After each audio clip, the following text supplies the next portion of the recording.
ꯇꯥꯕꯤꯔꯤꯕ ꯃꯃꯜ ꯌꯥꯝꯂꯕ ꯏꯃꯥꯏꯖꯣꯟꯁꯤꯡ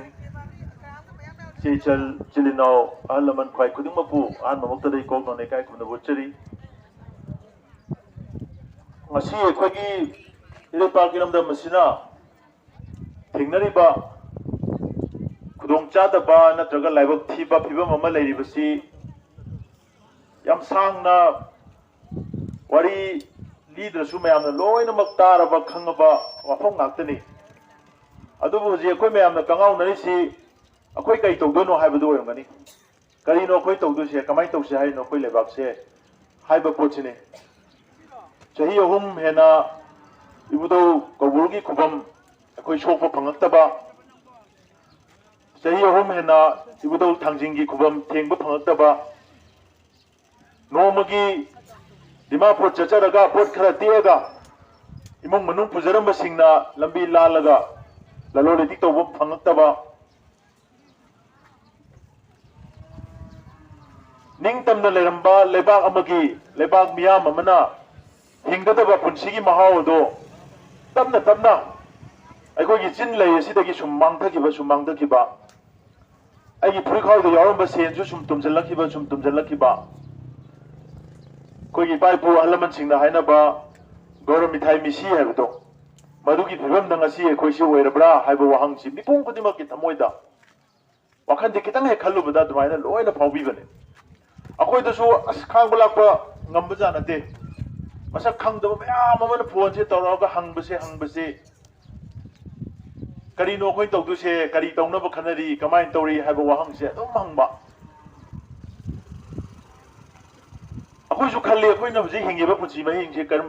मखलगी पुंसी महिंग no हाइदना अखोइना ngasi हिंगेबा पुंसी महिंगसिदि अचौबा येंगोन अमदा येन मयाम अमा थम्मगा मचिजा हुनबीबा इसिंग थकबीबा नारागा लायेंगबीबा अदुगा येंगोन लांथो चटकेदि यादबा मरम मरता मदुदगी सल्लगा मरुमसु चाथोकबा मपीसु हालगा चाथोकबा मपी फारगा योथोकिबा अदुमाइना अखोइ येंगोन अमदा मी लोइबा दुमाइना India government ngasi अखोइ Manipur मियाम मरुइना Meitei कुनाइसि तंपाकी सरुक सिंगसिदा अखोइ योगा थम्बगुमने हौकिबा मेगी तांग अहुमदगी चंगथलखिबा लान अदुना मरम ओइरगा अखोइगी मियाम असे इंडिया लेंगाना मणिपुर की अपुनबा लमसिगी मयाइदा लेरिबा तंपाकी सरुक सि खक्तदा अखोइसि फाजलगा ngasi थम्मे हैबसि माइबेन मैम यानिंग्रा यानिंगदब्रा मदुमाइना थम्बसिदा अखोइ थम्मिसि इंडिया दा हाइरदे अखोइना नते नखोइ कुकी गा खनरुबदगी कुकी कुलाई पाइबसिना लमोइना मोइगी खुन फाव सते यारोइना मोइना थिंगबनेना हाइरकने अदो कुकी कुलाई पाइबसिना दुदी मखोइना ngasi दगी चाही कुनमुकी ममांगदगी योखलगा तोलो पीरगा गेम साबीरगा अखोगी सिंथक सिंगसिदा योगा थमैबने चाही कुन 2005 तनी मोइना अहानबा कुकी खुलाई पाइबे म्याम तासन खोमजलगा आसाम राइफल थारगा तासन खोमजलगा पैसा पीरगा योगा थमैसे ngasi 2026 चाही कुन फारमने अदुना चाही कुन फारा कांदुदनी कुकी खुलाई पाइबे सिंगसी मपांगन कले अखोना सेंपलपदा मसेक मसा मरेंग फल्ले मथौना लेरे खुलाई लेरे हुजी मोय मैथैदा लान ताहनबे यारनी न खल्लकांदा मेगी तांग अहुमसिदा लान से ताहलखबने मदुगी ताहलखिबा लान अदुना मरम ओइरकांदा ngasi अखोइसि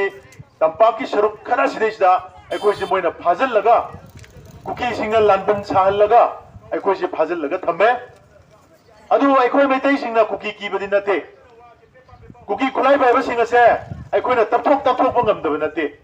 अदु मदु तौगेना हाइदा हाइरगना मु नखोय अनि मरत खनबसे खामदोइबनेना मयांग सिफाई तेंगोल अम थाजलगा अखोइगी एपसिदा चिंगोंग दउ मोइसे गेम सारगा लोइ थम्मिबा गेम सारगा थम्मिबा खुथम से करिनो कुकी खुलाई पाइबा सिंगसिदा मरक मरक नांधरागा मिचम मितैसिंग हाटपा मपामचा हाथोपिबा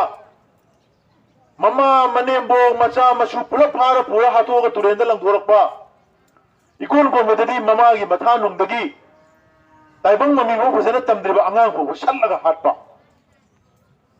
अदुगा मधु हालै बो कांगु तो तानरगा लमन खोंगे ना अखोगी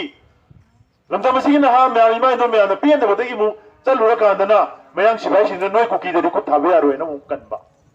अदुगा को योन से लगा नोय कापा अदुदी लाइब मयांग सिबाई सिंग से मेते ngang na bai dong te chingbong na thamba nate Kuki control ना थम्बने है मैं पावी गनो कुकी खुलाई पाइबा कंट्रोल ना थम्बने है मैं पावी यादे अदु तागदी मयम सिपाही सिंग असि अशुक यांग ग्रो मयम सिपाही लिसिंग यांखै मुखु हेनबा अखोई लेबाक से थारा मिसे अखोई ना खलम बना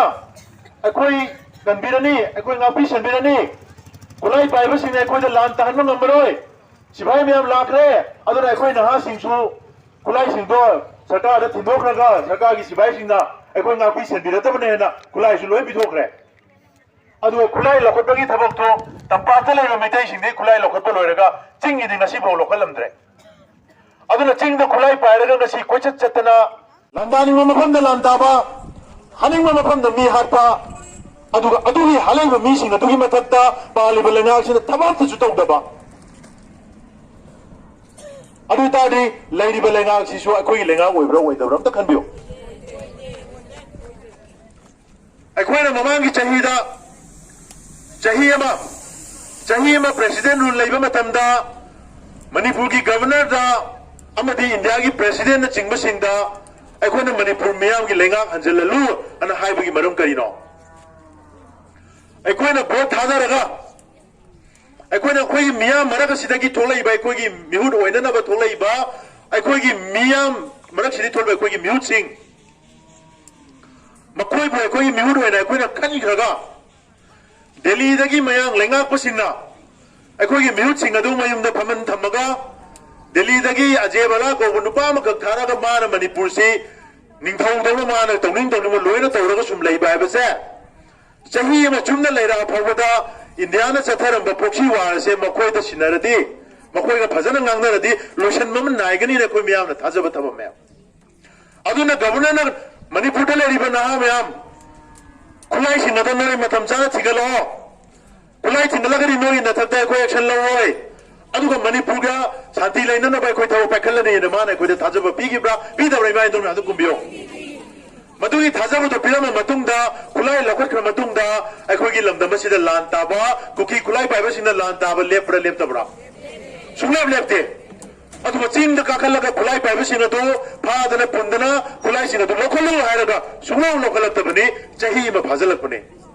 मदुदगिदी मणिपुर मियामना खुमल लंपाक्ता हौगिबा चहीगी मेगी तांग हुमदा को मियाम पुन्ना को वारेब लौमिनै करी हायना वारेब लौमिनै अखोगी मतिक चागेरा अगी सागैगी पिबा सिंग तो मखोइदा अखोगी सागै से सिनो अखोगी लेबा से सिनो अखोगी इंखोल से सिनो मखोइदा अखोगी मियामगी डेमोक्रेटिक राइट अखोइना भोट थादरगा खनगिबा म्यूट सिंग अदुना अखोगी असेंबली से चलहलगा मथौ सिंग तहलगले बा ngangnanaba सिनगलबनी नखोइना दिल्ली दगी अखोई थक्ता सुमाइना लौनम शासन तौबसिदि यारोय हाबसे अखोई मियाम न वारेब लौबने मदुआइना वारेब तो लौना मतुंगदा थानी हुम लेरगांदा हौगिबा फेब्रुवारी थादा अखोई मियाम की लेंगा मु थमगे मियाम न पामबनिना मियाम की लेंगा अम लाए अदुगा लाइबा मियाम की लेंगा गसे लाखु मतमदि कमतौना लाए मणिपुर अहुम थोंना थुगायरगा लाए कमाइना लाए कांगपोकपिदा कुकी खुलाई पाइबगी लीडर ओइरिबा चेयरमैन दुगी मागी नुपी नेमचा किपजेन को वदुदा मणिपुर की चीफ मिनिस्टर तंखाय पिथोखरे नागागी मिनिस्टर अमदा मणिपुर तंखाय मो पिथोखरे अदुगा मैतैना मचेर अमा खकी चीफ मिनिस्टर ओइरकांदा मणिपुर की अनोब लेंगा सेबिरबनिना दिल्ली न सेमकपदा अखोय मयामना खल्लिबना नुंसी चाननबगी दबक्ता खुंदा मिनरिबा पुरुप सिंगसिगी मिहुद अममसो पुन्ना चीफ मिनिस्टर हापि माले मोइसे तंगदु लैताबा हंजलदो खल्लुरे अदुगा अखोयगी लेंगा असिना कैदौई हारिबा मिसक अदुदैदुदा PMGSY rural development and Panchayati Raj हाइबा मिनिस्टर से मदुगी मिनिस्ट्री से नेमचा किबजेन पिथोय नेमचा किबजेन मदु पिथोबा तारगदी हौखिबा ममांगी लेंगामा कांगपोकपिदा चुराचांदपुरदा चांदेलदा सरकारना मसक खंगदबा फॉरेस्ट एरियादा रिजर्व फॉरेस्ट एरियादा आयन यादव मोंगदा खुन समापनगा मफुदा तरुक साजल लगल रमे है मणिपुर सरकार ना पुथोरखिबा अरानब खुन मयामदो नेमचा किजेन की मकुट तो जिक तागरे मधु आयन यादव नते आयन मसक खंगब कुन्नेन लो थोखरनी हौखिबा मतमदा दोलाई थाबीदा अखोगी लितान पोपीगी इमा इंदोन मयाम अमना अखोगी उयोक चिंथक्ता कुकी सिंगना खुलाई पाइबा सिंगना लागा जेसीबी तौरगा लंबी कक्तले मसी अखोगी फॉरेस्ट एरिया नि मसी कक्पा यारोयना हाय कांपोपीदगी चुराचांदपुर संबा कुकी खुलाई पाइबा जर्मन कौबा कांपोपीदा लेबा चुराचांदपुरदा लेबा KNFMC की लीडर अमगा कांपोपीदा लेबा KNFP की लीडर कौबा टाइगर कौबा मखोय अनि की ममिंगदा ट्रक ललोना नबा खुलाई ललोना नबा अदुगा कुकी बिफत्र में जो होंदोन जिन तौना नबा आयन यादव मोंगदा मणिपुर की फॉरेस्ट एरिया में आमा कत्थलगा लंबी सेमी जर्मन टाइगर रोड हाइबा टाइगर रोड जर्मन रोड अमदी अखोना ममांगी लान लाक्त्री ममांगदा इरांग लाक्त्री ममांगदा इबुदो कौरुगी खुबम चलु मतमदा इबुदो कौरुदा कुन्न कोन थुंगदबा उजाव मयाम अमा मखोम थेंगना कक्थलगा थाव हैरगा मई थादो कांदा मरा तमना लोयना मई थादो कांदा चिंगदो पुंखो कोगा थुम चाइसलगा ग्रेम ग्रेम लावरो लेहोरमनी इबुदो चिंगमाई अखोना अंगांग ओइरिंगेदा कौरु काबदा काबे अब कारगा वारगा पोथारगा चाक चाबम ओइबा अमम लोक हाइदना मयामना खंगनबा लफु यालगा चाक चाबा याम नुंगाई हाइबा मफम कइने इसिंग थकबा लाई हाइबा मफम से अदुयाम कोन नुमिचुबम कारगा दे योगदो मफम से अदु योंगना कोइलास लंबी था लेरमे असुक पिना चाहि लिसिंग गया अखोगी इपाई पुसिंगना इबुदो कबरुगी खुबमदा अखोई नोंगदा उवम यानबा नते अखोई युम मा साजनबा नते माउसागी खल कौरुदगी चुमधरप इसिंग दुनी इम्फाल तुरेल फाउग चेलिसे चेलैब इसिंग मैमदो हौजिदि अखोई इबुदो कौरुगी चिंगमाय से पुंकोक कोक्तना ngasidi अदुगुलबा लेंगमोय फोली दोना ग्रेम ग्रेम लावबा मफम सिंग लेगरे लंबी सिंगसिना कौरुगी चिंगमाय सिंगसे उ लेदना लोय कथला कांदा पोपी थाजनबा द्रग थाजनबे चबाक चबाक नि थारिबसे हारिबा थारिबा दुगी जगह सिंगदो कथलिबा लंबी सिंगदो नेमचा खिबजेंदा मिनिस्टर दो सिदारबनिना आयन याब लंबी ने लोय ओंथोखरनी हुजी कनाना सेनादुरी हुजी कना सेनादुरी जर्मन टाइगर रोड आई इसाना कोकोमीगी ममांग दाइना थौ पुजरिंगेदा नेशनल ग्रीन ट्रिब्यूनल हाइदना एनवायरनमेंट असि कन्नन बै दमकता इंडिया ना सेंबा कोर्ट अमा ले हाइबा कोर्ट अदुई खुथांग दाइना केस तवे सुमाय तौना अखोगी फॉरेस्ट एरिया सिंग मणिपुर की PWD की अयाब यावदबा एनवायरनमेंट डिपार्टमेंट की अयाब यावदबा फॉरेस्ट के अयाबसु यावदना आयन कायरगा किलोमीटर 494 सांगबा 4 सांगबा लंबी मा कुकी खुलाई पाइबसिंग लंबी कक्थलगा लेरमे मसी अयाब पीरिबा सरकार असि मथक्ता एक्शन लौबियो हाइदना कोर्ट से थाबदो मणिपुर सरकार ना कोर्ट ना मोइदा रिपोर्ट थारो हाइबदा ममांग चहीगी अगस्त थाबा कंप्लेन दो पेटिशन दो हजि बोबो था खुदिंग यैथोगा था खुदिंग आई लिसिंग कुंथानी पुतिंगगा कोलकाता ताना चलग केस तु ताब चली ngasi बोदा मणिपुर सरकार ने रिपोर्ट पिकते करिगिनो हुरान लंबी दो नेमचा किजेन के खुतांग दा होजिक्ति आयन याब लंबी ओंथोखरनी अदुमाइन तौना अखोगी पालिबा लेंगांग सिना अनौबा लेंगांग सेमगा लाक मतमदा दिल्ली दगी मखोयदा पिरैबा फमसिदि लेबाक थुगाइबदा मतेंग पांगननबा अदुग लेबाक थुगाइरबा मतमदा अखोयना दिल्ली दा ताइनबा यादनबा स्वाइदा लेबा अखोय मसे ताइननबगी सरौ लांग अमा दिल्ली ना सिलगा मोइना हाइबे इनगदबा मिसक अमदा चीफ मिनिस्टर हापगा थारकपगा चम मानना पांखक अमा ओइरगा लेरमे अदुनानी हौगिबा थोंग लाउबिदा मचा अमगी ख्वाइदगी हेना चेक्शन न लेबा लुमना लेबा मफम सिबु ममागी मथादगी हेबा कनागी मफम द लेगे मा योना खाजन में युमदा लेगदरा सफरा दोलान मनुंग द लेबगा ममागी मथाद लेबसिदगी हेना करम बने हेना चेन न लोगे इमागी फने मचेन मा दु जंत्रदा हापगा अखोय सिबा मतमदा लाइटिन जंगदे हारि नत्रो अदु ममा अदुगी मथादा चेक्शन न हिपगा लेरिंगैदगी शटलगा हाकिबा मतमदा अखोयगी लेंगापसिंग असिना मथमोय चागा लमन खुमा ngамदबा करम लेंगापनो सिने कोइना हाइदे मदुगी पेंदबा फोंदोखिदबदो मदुगी पेंदबा फोंदोखबा ngамदबा ममितगी मपी ताबा ngамदबा लमनम मसिगी पिक्रिबा ngang नवा सिबदा मथमोय काइदबा दु लेंगापसिंग असे येंब याब येंगकांदा तौगदब मथौ तौददना पेद्रब मियाम अदुना नखोइना अखोइ नाकनी सेंगनीना लेरगा करिगिनो नोइना लान तारा फाउदा अहिंग चुप्पा बोम कापमगा चेनरगा नखोइ कैदौ लेहेन मियामना पेंददना चंगुब मतमदा नहा अहुम अमुक मयांग सिबाइ सिंगदना नोंमैना कापगा हादोकपिबा हाइरगा नोंमै लाके तवे नोंमैदु मखोइना पाइरगा लागा करी तौरगा कमाइ तौबनो हाइबदुगी चपचापा उजि मियामदा पुथोरबरा कमदौना थोकिबा थौदोनो हाइबदु लेंगागसिना थिजल हल्लकांदा मियामदा मदुगी चपचापा पाउदममदि थमम थोपर थोक्तबरा मदु सुंतौ तौदना थैथोक थैजिन तौरगा था अनि लेरगा बेंगोल इलेक्शन लोयरगा पुसिबाइ मियाम थाजलागा चिंग ऑपरेशन हौरनी मिहार पसिंग अदु था अनि फम गाइदोरिब्रो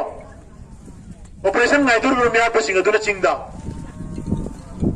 मदुगी मियाम पेंददना लांगिङै तौरिङै चरगा दुदा कुकी खुलाइ पाइबा सिंग अदुना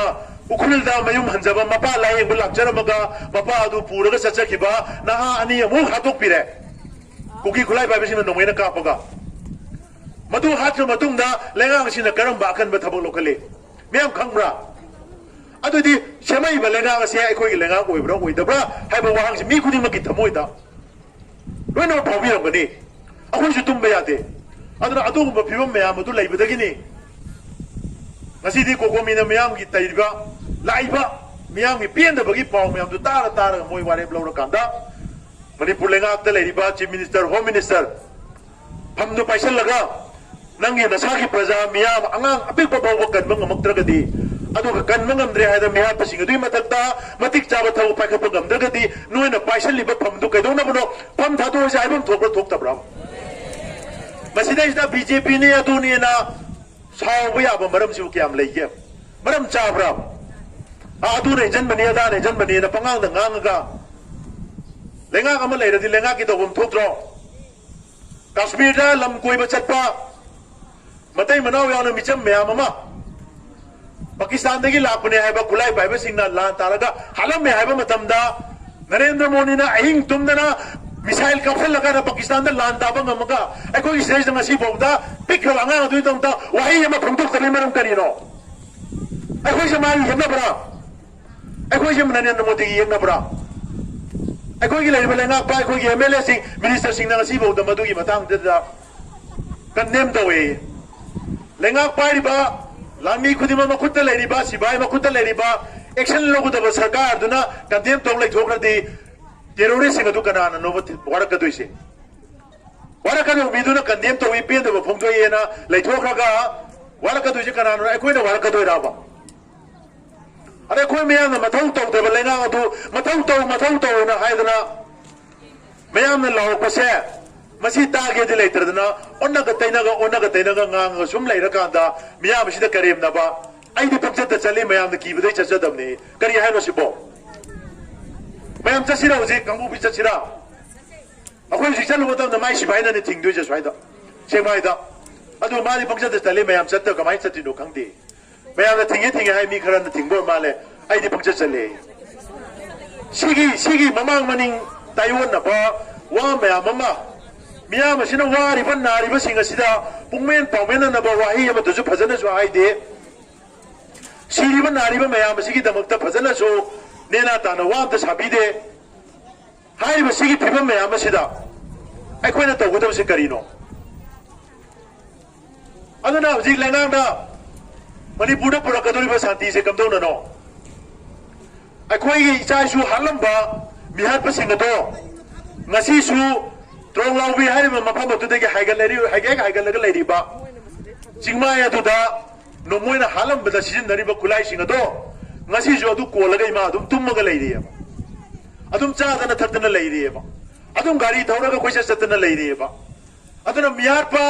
minungsi yaudaba hingjai ai tamba kuki kulai paiba singaduna aikoi gi tapake akoi bagi chengi saruk singa sida moina makon saraga loina ma ngasi su leira kanda aikoi na tapakda moina nomai kapi rakte aikoi shanti leire akoi ingya je akoi dena tana leiba punsi ba phangidra phangoi ta aibio akoi phangadra ba अखोई मणिपुर लेंगा सिबो तपाक्षी खलतदा लेना ब्रा चिंगी सरुक याउद्रब्रा अदुना खुलाई पाइबा हिंचाबा सिंग अदुना चिंग द लेरगा मरुम कोंदना इंडिया गवर्नमेंट था खुदिंग असिसु कौबिगनो India government ngasi su tha kudingi angang harpal chenara ba su group hai mayam se nemcha kipjen minister oisi ki magi nupa chairman ori se moise lising taruk tolop piri ni dia government ngasi su tha kudingi piri ni tolop se mi aji piri ni aduga akoi harpa su lep trip ni adu dai da akoi company government se masina tapak da santi leire tapak da chingdagi kuki singna nomai kapak lep re ada mayam khare interview pungning pada view hari ni hujik lai ba view sini akoi lai se ari tadi miyam na ngasi sida thola ga pungdoi ba pen da ba lambi kodong kudegi thola ga mayam na lai ba phibam sing ase asigi miyam asigi pungning wakhan da lai ba nungai ta ba pen da ba aki ba tujung ba mayam se masiga ngasi akoi gi lenga pai ba kango siga samnatre have se lamra chumbra samnari brava akoi gi lenga malibra moja akoi gi mihut malibra adu ta gari akoi miyam na hujik tawgu doi su kari no have se masi mai don me wakhan khan biro adu na ni gokomina angang ani dugi je sinero semjal laga moina kaure moi thokpa wari du yana ba ngang na ga amu yai hai amu ya de hai je sina ngai ta na wa se pepa hongi si kaim tagi nati je si do asing ba je si oi da ba semjan sajan ba miyam da uchai na ba namthan na ba je si oi ba aduna masagi miyam asigi siri nari ba imung manungi pe da ba mayam adugi thamoi shona achum ba de yumpham oiraga lepang ba je si oi da ba gi moi mamang maning chengi ne aduna hoji akhoi lup sing na kari haire demand mayam ma tawre Indiana Manipur da chathari ba proxy war hanadi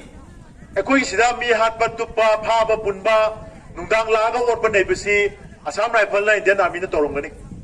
yam thengna hore koi mai don mya ngasi di makoi sin na dre makoi gi mahuta ku ki kulai pai boi na sin na re aduga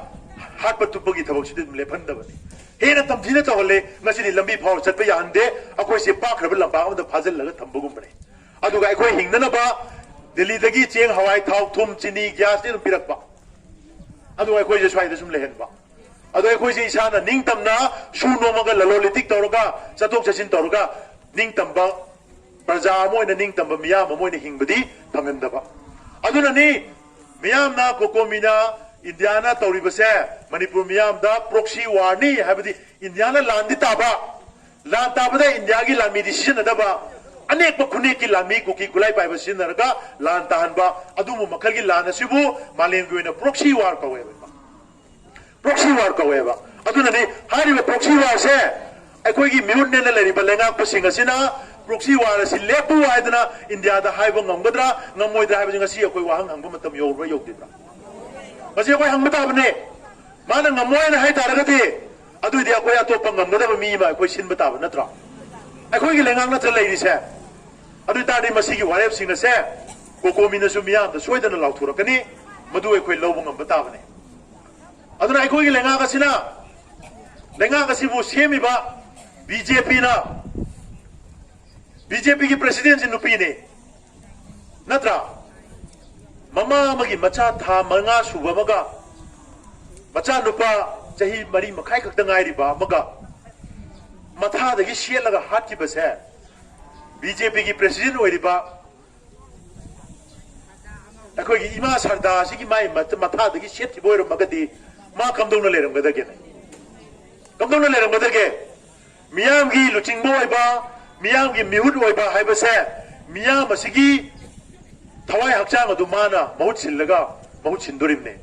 और मियाम असिना वारिबा नारिबा पेनरिबसे चमाना मासु फावबु ngमगदबा मधु ngमक्तब तारगदी